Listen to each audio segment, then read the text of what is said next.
नमस्कार बच्चों, मेरा नाम है विवेक पांडे। स्वागत है एसएससी अड्डा यूट्यूब चैनल पे। दोस्तों, ये क्लास है कंप्यूटर नॉलेज की और यहाँ पे हम करते हैं प्रैक्टिस क्वेश्चन को जिक्र। जैसे कि मैं आपको बता दूं कि अगर आप एसएससी जैसे एग्जाम की तैयारी कर, एक सेकेंड,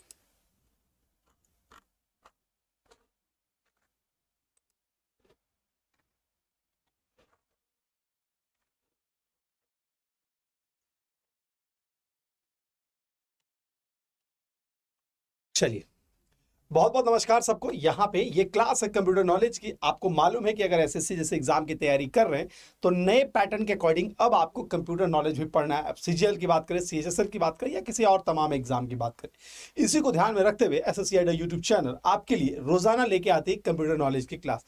मैं यहाँ पे सुबह 11 बजे लाता हूं, जहां पे चैप्टर वाइज क्लासेस करते हैं, यानी चैप्टर को विस्तार से पढ़ते हैं। और वही शाम 4:30 बजे हम उसी से रिलेटेड कुछ बेहतरीन प्रश्नों की यहाँ पे प्रैक्टिस करते हैं। तो ये दो सेशन है जो रोजाना मैं लेके आता हूँ, सुबह 11 बजे और शाम 4:30 बजे। तो ये आपकी जिम्मेदारी है कि आप दोनों सेशन करें और चैप्टर में और साथ ही साथ उसके प्रैक्टिस क्वेश्चन पे अपना कमांड बनाएं।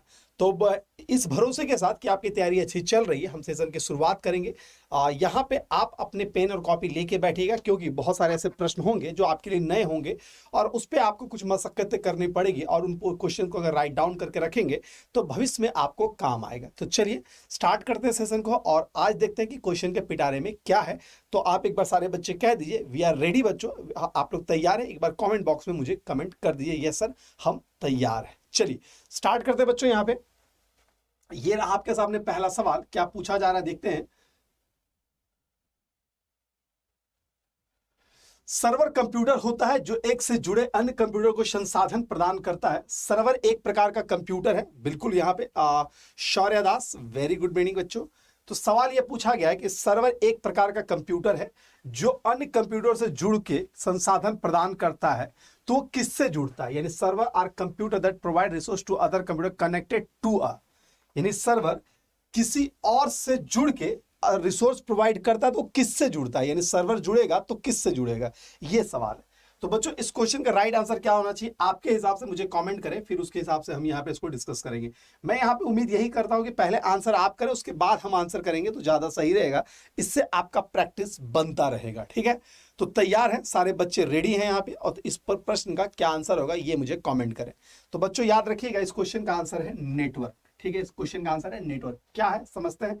सबसे पहले नेटवर्क क्या होता है?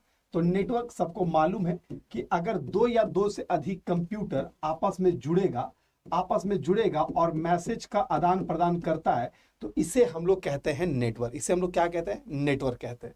और नेटवर्क में ही एक कंप्यूटर होता है जो सर्विस देता है, उसे कहा जाता है सर्वर।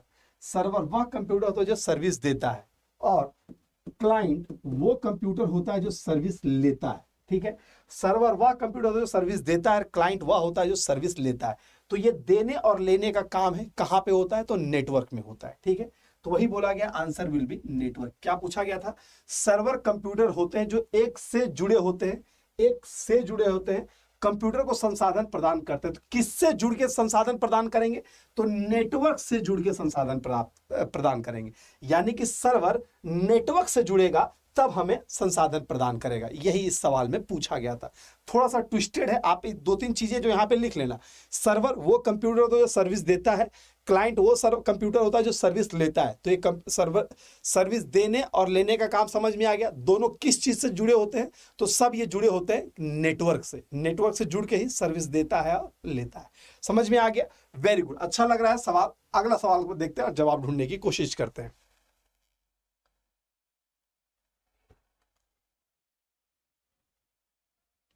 चलिए अगला सवाल क्या है? Which of the following is not a type of broadband internet connection. यहां पे पूछा गया इनमें से कौन सा है जो एक ब्रॉडबैंड कनेक्शन का टाइप नहीं है। तो सबसे पहले दिमाग में यह आना चाहिए, ये ब्रॉडबैंड होता है क्या? हर आदमी के घर में ब्रॉडबैंड कनेक्शन है, हम लोग इंटरनेट लेते हैं, बोल देते हैं ब्रॉडबैंड कनेक्शन। तो ये ब्रॉडबैंड होता है क्या बच्चों? तो सिंपल सा बात समझिएगा, हम इंटरनेट कनेक्शन जो ले रहे हैं, अगर आपका इंटरनेट का स्पीड 50 केबीपीएस से कम है, 50 केबीपीएस से अगर आपका कम है, तो उसे हम लोग कहते हैं नैरो बैंड। उसे हम लोग क्या कहते हैं? नैरो बैंड कहते हैं। और वही 50 केबीपीएस से अगर अधिक है, 50 केबीपीएस से अगर अधिक है, तो उसे हम लोग कहते हैं ब्रॉडबैंड। समझिएगा आसान भाषा में।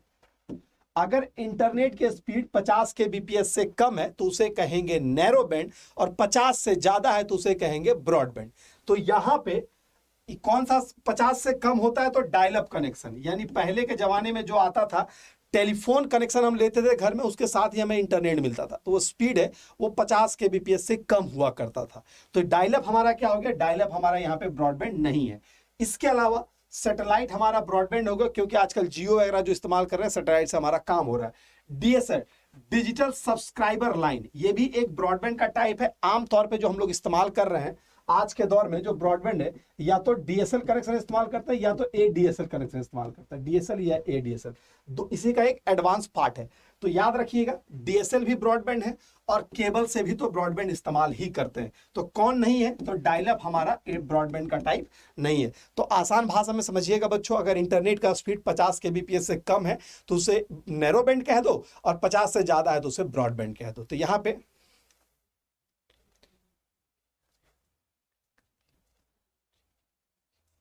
चलिए अब बढ़ते हैं अगले क्वेश्चन में। Rules for exchanging data between computer और कॉल। कंप्यूटर में डेटा जब एक्सचेंज होता है उसके लिए कुछ रूल्स एंड रेगुलेशन काम करता है, तो उस रूल्स रेगुलेशन को क्या कहा जाता है? सवाल बड़ा सटीक है।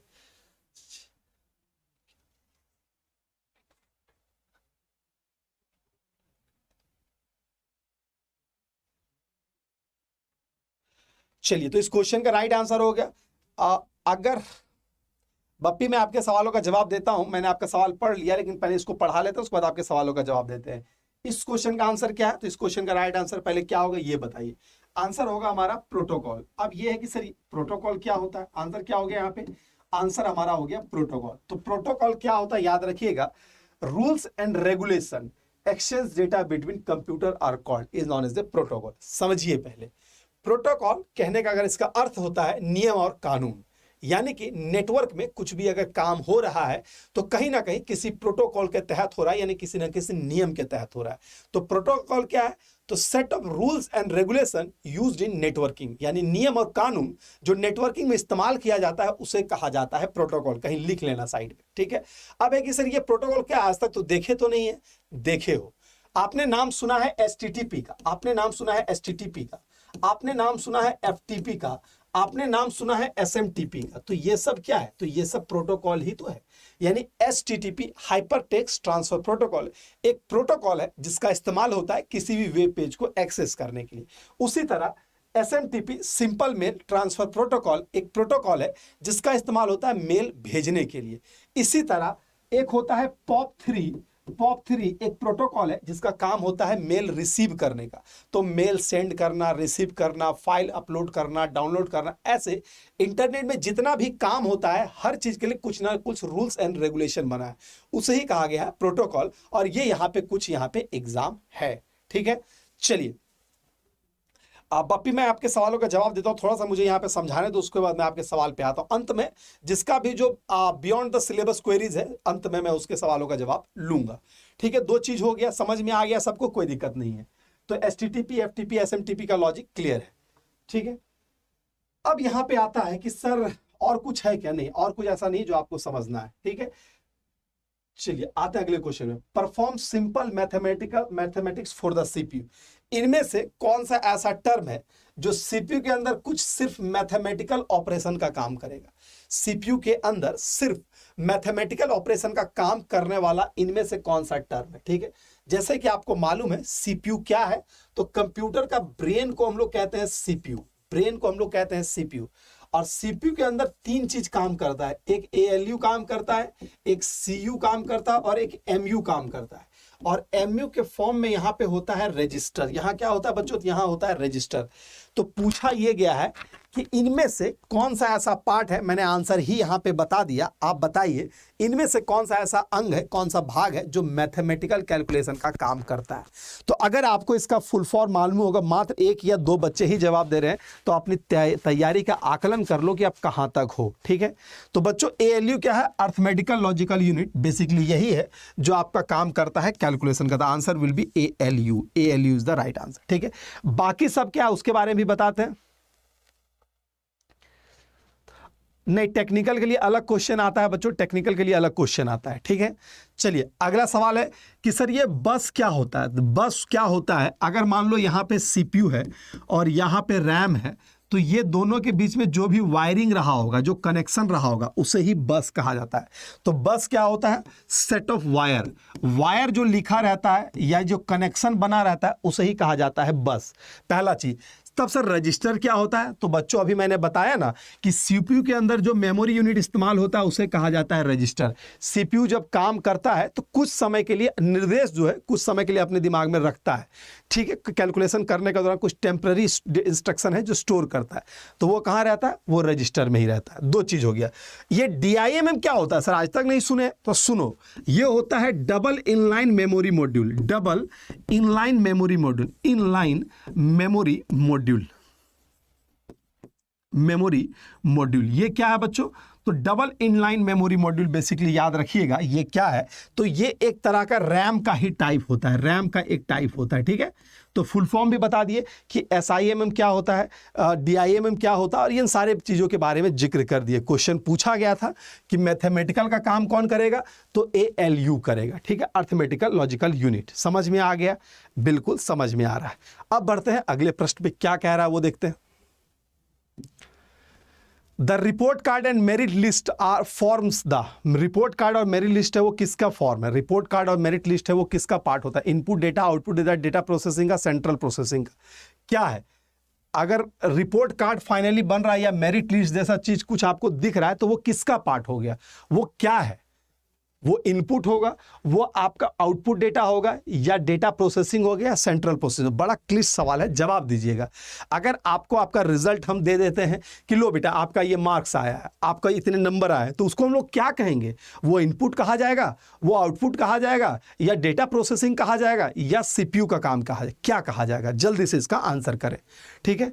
बिल्कुल सारे बच्चे कह रहे हैं सर डेटा प्रोसेसिंग गलत है, वो आउटपुट है बेटा। अगर रिपोर्ट कार्ड या मेरिट लिस्ट क्या है, ये तो रिजल्ट है ना, ये तो रिजल्ट है ना, ये तो प्रोसेस नहीं है, ये किसी तरह का प्रोसेस नहीं है ना। हम लोग सिंपल सा इनपुट किए, आपका नंबर वगैरह डाले, कैलकुलेट करके ये फाइनल रिजल्ट दे दिया। तो कैलकुलेशन थोड़ी ना बोल रहा है, ये फाइनल बोल रहा है रिपोर्ट कार्ड। तो रिपोर्ट कार्ड मेरा क्या हो सकता है, रिजल्ट हो सकता है, यानी कि फाइनल। और फाइनल कहने का मतलब क्या हो गया, आउटपुट हो गया। जो भी बच्चा आउटपुट कह रहा है वो सही कह रहा है, जिसका आउटपुट कहना है वो सही कहना है, ठीक है। मेरिट लिस्ट क्या होगा, अगर आपका सिलेक्शन हो जाएगा तो फाइनल डेटा ही ना मेरिट लिस्ट होगा। रिजल्ट क्या होगा, रिपोर्ट कार्ड क्या होगा, तो फाइनल ही ना होगा बेटा। तो वो हमारा होता है क्या, तो याद रखिएगा वो मेरा आउटपुट डेटा होता है। समझ में आ गया, कोई और क्वेरी है तो मुझे जरूर पूछिएगा। अब आते हैं अगले सवाल पे, क्या पूछा जा रहा है, देखो। A program written in high level language is refer to है। बहुत अच्छा सवाल है और शायद इस तरह का सवाल है, हम लोग और भी बात जिक्र किए हैं।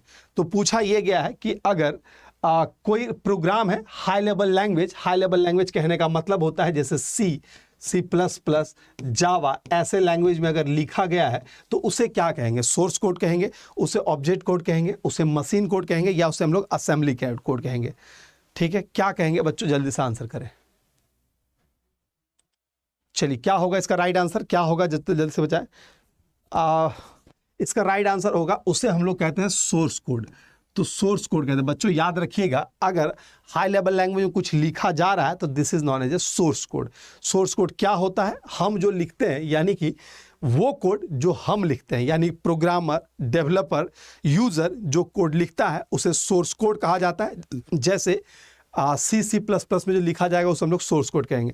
अब सवाल आता है सर ये ऑब्जेक्ट कोड क्या होता है, तो ऑब्जेक्ट कोड भी बड़ा आसान है। क्या होता है ऑब्जेक्ट कोड, तो समझिएगा जो मशीन समझता है, यानी कि जो मशीन कोड है, यानी कि जो मशीन लैंग्वेज है उसे हम लोग ऑब्जेक्ट कोड कहते हैं। जो मशीन लैंग्वेज है उसे हम लोग ऑब्जेक्ट कोड कहेंगे। ये सब चीज़ों को हम लोग ऑब्जेक्ट कोड कहते हैं। तो समझिएगा मशीन लैंग्वेज वाला पार्ट जो है उसे हम लोग ऑब्जेक्ट कोड कहेंगे, ठीक है।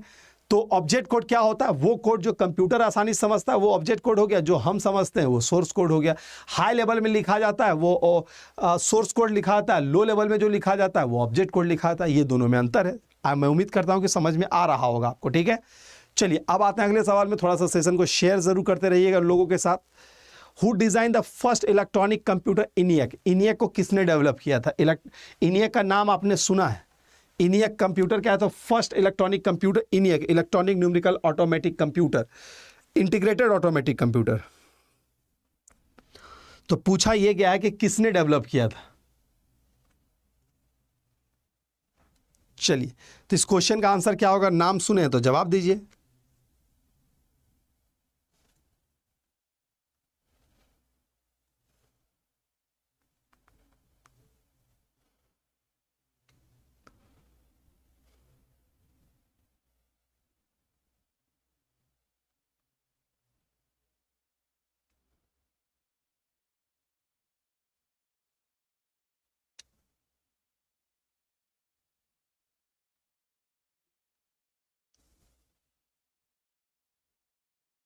चलिए, कोई आंसर आया, कोई नहीं आंसर।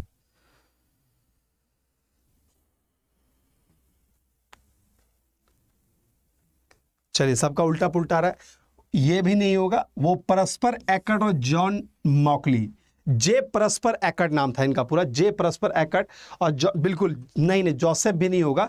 जे अब मैं साइड से हट जाता हूं, जॉन मॉकली और जे परस्पर एकर्ट नाम था इनका। जे परस्पर एकर्ट, ये दोनों थे जिन्होंने मिलके इनियक जैसे कंप्यूटर का निर्माण किया था, ठीक है।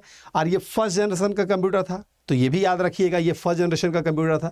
तो पहला इलेक्ट्रॉनिक कंप्यूटर जो इनियक था वो हमारा electronic numerical integrated automatic computer, electronic numerical integrated automatic computer, ये जो कंप्यूटर था किसने बनाया था, परस्पर एकर्ट एंड जॉन न्यूमैन। तो अब आपके दिमाग से ये वॉन न्यूमैन भी कुछ सुने हुए हैं। तो बेसिकली वॉन न्यूमैन ने एक आर्किटेक्चर बनाया था, जिसका नाम था जॉन वॉन न्यूमैन।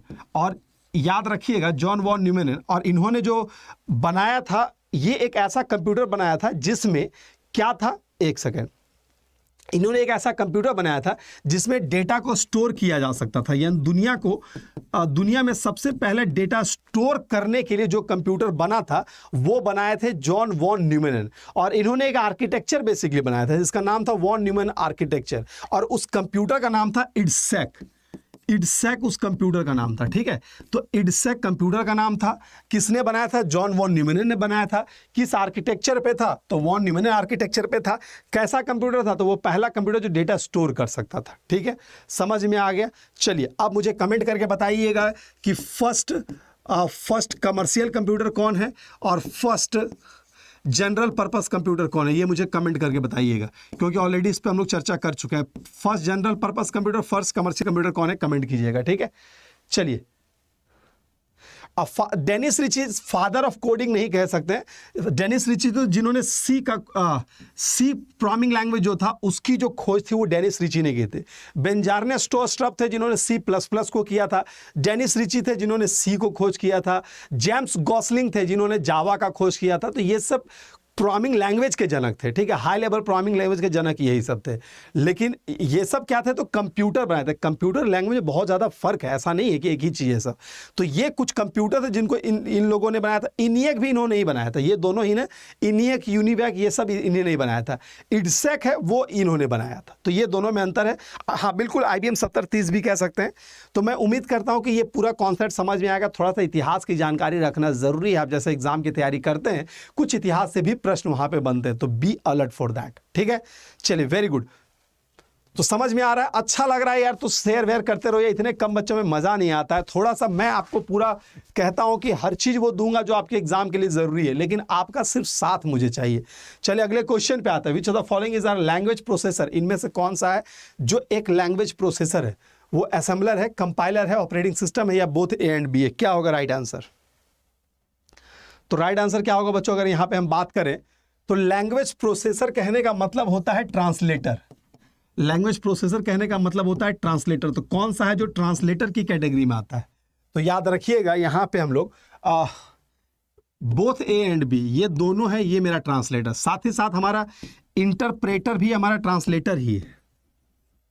इंटरप्रेटर की बात करें, असेंबलर की बात करें, कंपाइलर की बात करें, ऑल आर द। चलिए, तो ये तीनों, इंटरप्रेटर, कंपाइलर, असेंबलर, ये सब क्या है, एक तरह का ट्रांसलेटर है। ट्रांसलेटर को हम लोग लैंग्वेज प्रोसेसर भी कहते हैं। समझ में आ गया? एक बार सारे बच्चे के तो यस सर समझ में आ रहा है। थोड़ा सा तो जोश बनाए रखो। शाम के 4:30 बज रहे हैं, 5 बज रहे हैं, बहुत प्लीजेंट टाइम है।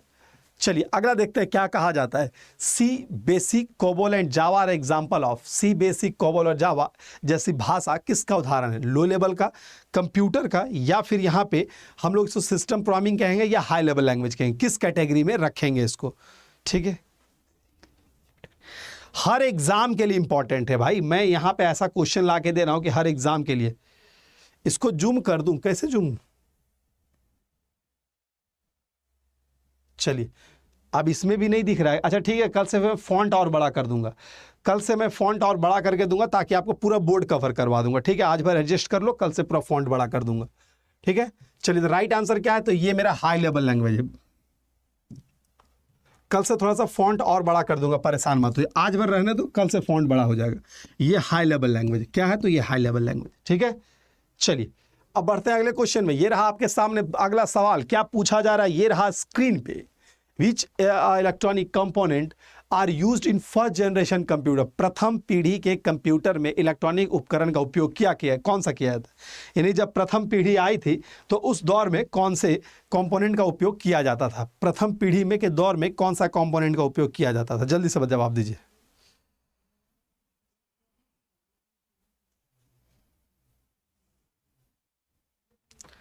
चलिए तो राइट आंसर क्या होगा बच्चों? इस क्वेश्चन का राइट आंसर हमारा क्या है? तो आंसर हमारा होगा कि ये हमारा है वैक्यूम ट्यूब। वे वैक्यूम ट्यूब है जो फर्स्ट जनरेशन में इस्तेमाल किया था। सारे बच्चे जवाब भी दे रहे हैं, बिल्कुल सही जवाब। ट्रांजिस्टर है, ये मेरा सेकेंड जनरेशन में इस्तेमाल होता था, सेकेंड जनरेशन में। इंटीग्रेटेड सर्किट है, वो मेरा थर्ड जनरेशन में। माइक्रो प्रोसेसर है, वो मेरा फोर्थ जनरेशन में। तो लिख लेना, कहीं एग्जाम में ये बनता है क्वेश्चन। माइक्रो प्रोसेसर है फोर्थ जनरेशन में। ठीक है, सेकेंड में ट्रांजिस्टर और थर्ड में इंटीग्रेटेड सर्किट और फर्स्ट में वैक्यूम ट्यूब। ये मेरा फर्स्ट में था। ठीक है, चलिए क्लियर है, पूरा समझ में आ रहा है। आगे देखते हैं, अगले सवालों का जवाब ढूंढते हैं। A serious statement explaining how the data is to be processed, उसे क्या कहा जाएगा? कथनों series of statement explaining how the data is to be processed, उसे क्या कहेंगे? ठीक है, इस क्वेश्चन का राइट आंसर क्या होगा? Series of statement explaining how that data is to be process. अरे अब बप्पी क्या आपका सवाल है बेटा? आप थोड़ा सा देख लेता हूं मैं आपका क्वेश्चन। एक बच्चे का क्वेरीज आ रहा है कि सर मेरा जवाब का आंसर दो। क्या जवाब का आंसर दीजिए ना प्लीज, क्या क्वेश्चन है? अरे आपने किसी स्टेट से अप्लाई कर दिया तो वहीं से दे सकते हो। चलिए, एसएससी एमटीएस का देवराज आपको एक दिन में नहीं समझ में आएगा, थोड़ा सा समय देना पड़ेगा बेटा। ठीक है, चलिए इस क्वेश्चन का राइट आंसर क्या? Program is the right answer, बिल्कुल। Series of statement explaining how the data is to be processed known as a program. ये प्रोग्राम की भाषा है, ये प्रोग्राम की भाषा है, समझिएगा। बस रहने दो देवराज, रहने दो बेटा, हो गया तुम्हारा। ठीक है, हमें समझ में आ गया तुम्हें क्या समझ में आ रहा है क्या नहीं समझ, रहने दो, हो गया, कहानी खत्म। ठीक है, क्यों एक ही चीज को बार बार कह रहे हो? फिर आपको ब्लॉक कर दिया जाएगा। चलिए, तो अगर हम बात करते हैं series of statement explaining how the data is to process known as a program. Program क्या होता है समझिएगा कि अगर बहुत सारे इंस्ट्रक्शन को, सेट ऑफ इंस्ट्रक्शन को हम लोग कहते हैं प्रोग्राम, सेट ऑफ इंस्ट्रक्शन को कहते हैं प्रोग्राम। और उसी तरह बहुत से प्रोग्राम को जोड़ के, यानी कि सेट ऑफ प्रोग्राम को हम लोग कहते हैं सॉफ्टवेयर। सेट ऑफ प्रोग्राम को हम लोग कहते हैं सॉफ्टवेयर। ठीक है, सेट ऑफ प्रोग्राम को क्या कहते हैं? तो सॉफ्टवेयर कहते हैं। Set of instruction on a program और set of program on a software. तो ये हो गया पूरा। ठीक है, तो आंसर क्या हो गया यहाँ पे? किसके बारे में? सीरीज ऑफ स्टेटमेंट यानी कि instruction explaining how the data is to be processed, यानी कि वो कोई भी डेटा कैसे काम करेगा, तो इसको कहते हैं प्रोग्राम। इसे क्या कहते हैं? इसे कहेंगे program is the right answer. ठीक है, चलिए चलिए अगला सवाल क्या है? अब अगला क्वेश्चन क्या और बढ़ते हैं। अगला क्वेश्चन क्या कहता है? वो क्या वैकेंसी नहीं है तो क्या? हाँ भाई, आप किसी और स्टेट से अप्लाई कर सकते हैं। एसएससी का कोई भी वैकेंसी आता है तो स्टेट मतलब सेंट्रल गवर्नमेंट का, आप दूसरे स्टेट से अप्लाई कर सकते हैं। चलो खत्म कहानी। चलिए अब बढ़ते हैं अगले सवाल पे। क्या कहा जा रहा है? Who design the first computer mouse. दुनिया का पहला कंप्यूटर माउस किसने बनाया था? दुनिया का पहला कंप्यूटर माउस किसने बनाया था? यह भी बड़ा सवाल तगड़ा है कि कंप्यूटर माउस की खोज किसने की थी सबसे पहले। दुनिया में सबसे पहला कंप्यूटर माउस किसने बनाया था? ठीक है, डॉगलस एंजलबर्ट, विलियम इंग्लिश, ओनियल कॉफर या रॉबर्ट जेवेंकी? तो आंसर याद रखिएगा, वो थे डॉगलस एंजलबर्ट। डॉगलस एंजलबर्ट थे जिन्होंने पहला माउस बनाया था। 2013 में इनका निधन हो गया था, आज से 10 साल पहले। ठीक है, तो डॉगलस एंजलबर्ट थे जिन्होंने पहला माउस बनाया था। क्रिस्टोफर लैथम सॉल, नाम लिख लेना, क्रिस्टोफर लैथम सॉल थे जिन्होंने पहला कीबोर्ड बनाया था। कीबोर्ड जो था वो क्रिस्टोफर लैथम सॉल बनाया था, और माउस जो थे वो एंजलबर्ट ने बनाया था। यही 2 नाम याद रखना है, कोई बड़ा बात है नहीं इसमें। अगले सवाल पे आते हैं। चलिए, अच्छा, Which of the following set of logic are designed as universal gate? इनमें से किस गेट को यूनिवर्सल गेट कहा जाता है? इनमें से किस गेट को यूनिवर्सल गेट कहा जाता है? कौन सा गेट है जिसको यूनिवर्सल गेट की कैटेगरी में रखा जाता है? नॉर और नैंड, जोर और नॉर और नैंड, जोर नॉर, और नॉट एंड, और नॉर नैंड जोर नॉर? क्या होगा राइट आंसर? यूनिवर्सल गेट किसे कहते हैं? बिल्कुल, यूनिवर्सल गेट की अगर हम बात करते हैं तो वो हमारा कौन सा है? तो नॉर और नैंड होता है। नॉर हो गया और नैंड हो गया। नॉर और नैंड जो है इसे हम लोग कहते हैं यूनिवर्सल गेट। ये मेरा यूनिवर्सल गेट की कैटेगरी है। नॉर और नैंड जो है ये मेरा यूनिवर्सल गेट की कैटेगरी में आता है। ठीक है, समझ में आ गया? और याद रखिएगा, अगर पूछा जाए कि बेसिक गेट कौन सा होता है, अगर बेसिक गेट पूछा जाए तो बेसिक गेट हमारा होता है क्या? तो याद रखिएगा, बेसिक गेट में हमारा आ जाता है क्या उसको कहते हैं? एंड गेट, और गेट और नॉट गेट। एंड और नॉट है, इसे बेसिक गेट कहते हैं, बाकी को हम लोग यूनिवर्सल गेट कहते हैं। समझ में आ गया? ठीक, दोबारा समझाते हैं, इनमें से कौन सा है जो यूनिवर्सल गेट है? तो नाम याद रखना होगा। यूनिवर्सल गेट कहीं, अब लॉजिक गेट क्या, अब इसके बारे में थोड़ा सा हम समझा देते हैं कि कोई भी अगर डिजिटल सर्किट बनता है तो उसका बेसिक बिल्डिंग एलिमेंट जो होता है उसे लॉजिक गेट कहते हैं। उदाहरण के तौर पे, जैसा कोई घर बन रहा है, घर में जो ईंट का काम है, यानी बहुत सारे ईंट को जोड़ के हम लोग एक घर बनाते हैं, उसी तरह कोई अगर डिजिटल सर्किट बन रहा है तो उसमें बहुत सारे लॉजिक गेट का इस्तेमाल होता है। तो कितने प्रकार का लॉजिक गेट होता है? तो मुख्यतः 3 प्रकार का है। कौन कौन? तो एंड गेट, और गेट और नॉट गेट, ये तीनों हो गया मुख्य लॉजिक गेट। और इसके अलावा कुछ और है जिसको यूनिवर्सल कहते हैं। यूनिवर्सल कहने का मतलब है कि ये 2 है जिससे हम और भी सारा गेट, जितना बेसिक का नाम लिए उसी से बनाया जा सकता है। जैसे कि नॉर और नैंड को यूनिवर्सल कहते हैं। इसके अलावा एक और है, हम लोग कहते हैं ड्राइव्ड लॉजिक गेट, जैसे कि एक्स जोर और एक्स नॉर। एक्स नॉर और जोर ये दोनों हैं, इसे हम लोग ड्राइव्ड लॉजिक गेट कहते हैं। ठीक है, तो सारे लॉजिक गेट के बारे में समझ में आ गया कौन क्या है। ये जोर है, ये ड्राइव्ड वाला है, ये यूनिवर्सल है, और ये बेसिक है। और ये सब क्या है? ये लॉजिक गेट का टाइप है। लॉजिक गेट क्या होता है? तो किसी भी सर्किट का बेसिक एलिमेंट होता है। बेसिक एलिमेंट क्या है? तो हमारा ये हमारा गेट होता है। ठीक है, चलिए, how many in digital system 1 byte is equal to? Digital system में 1 बाइट का मतलब क्या होता है मेरे भाई? 1 बाइट बड़ा सुनते हैं कि मेरा 4000 बाइट डेटा बचा हुआ है, मेरा इमेज का साइज इतना बाइट है, बहुत बात सुनते हो। तो बाइट का मतलब एक्चुअल क्या होता है, ये जवाब दीजिए। बाइट का एक्चुअल मतलब क्या होता है? बहुत आसान सवाल है, बहुत आसान सवाल है। बाइट का एक्चुअल मतलब बताइए। बिल्कुल, 1 बाइट का मतलब है वो 8 बिट होता है। 8 बिट इक्वल टू 1 बाइट। इसी प्रकार याद रखिएगा, 4 बिट बराबर होता है 1 निबल। 4 बिट बराबर होता है 1 निबल। 1 निबल है वो 4 बिट के बराबर होता है। ठीक है, 4 बिट बराबर 1 निबल होता है। और बिट का मतलब क्या होता है? बिट का मतलब या तो 0 या तो 1 होता है। 0 या 1 को बिट कहते हैं। 4 बिट जोड़ेंगे तो 1 निबल होगा, और 8 बिट जोड़ेंगे तो 1 बाइट होगा। उसी तरह हम 1 बाइट बराबर ये भी कह सकते हैं, 1 बाइट बराबर हम लोग 2 निबल भी कह सकते हैं। क्या कह सकते हैं? तो 2 निबल भी कह सकते हैं 1 बाइट बराबर। ठीक है, समझ में आ गया? चलिए, बिल्कुल सही। What does the term EPROM means? EPROM का मतलब क्या होता है? EPROM का मतलब क्या है? तो एक तरह का रोम है। ठीक है, EPROM का मतलब erasable programmable read only memory. Erasable programmable read only memory, ये क्या है? तो एक तरह का ये रोम होता है। ठीक है, एक तरह का रोम है। कैसा रोम है? एक ऐसा रोम जिसके डेटा को इरेज किया जा सकता है। कैसे इरेज किया जा सकता है? By the using of UV ray. UV ray का उपयोग करके इसको इरेज कर सकते हैं। इसीलिए इसका एक नाम और पड़ जाता है UVPROM भी इसका एक नाम पड़ जाता है। UVPROM भी इसका एक नाम पड़ जाता है। ठीक है, तो बच्चों ये था पूरा आपका रोम के बारे में, और ये था आज का टॉप क्वेश्चन जो मैं आपके साथ शेयर कर रहा था। मैं उम्मीद करता हूँ कि क्वेश्चन आपको पसंद आया होगा और बहुत सारी चीज़ें हैं जो आप हमसे सीख पाए होंगे। ठीक है, तो इसी भरोसे के साथ कि आज हम आपसे अच्छा क्वेश्चन जिक्र कर पाए होंगे, हम आपसे विदा लेते हैं। फिर मिलेंगे कल के सेशन में, लेकिन जाते जाते ज़रूर कहेंगे कि अगर आप अच्छा से एसएससी की तैयारी करना चाहते हैं तो रोज़ाना सुबह 11 बजे टॉपिक पढ़िए और शाम 4:30 बजे आके प्रैक्टिस कीजिए हिंदी में। अब भाई फुल फॉर्म में हिंदी मत पूछो, ठीक है। तो कल फिर मिलते हैं और फिर क्वेश्चन का पिटारा लेके आते हैं। कैसा लगा सेशन ये मुझे कमेंट बॉक्स में ज़रूर बताइएगा, और साथ ही साथ अपना फुल रिव्यू भी डालिएगा, जिससे मुझे अगले सेशन बनाने में आप एक प्रेरणा मिल पाए। तो अभी के लिए इतना है, फिर मिलते हैं अगले क्लास में। तब तक के लिए good luck, good bye and take care दोस्तों।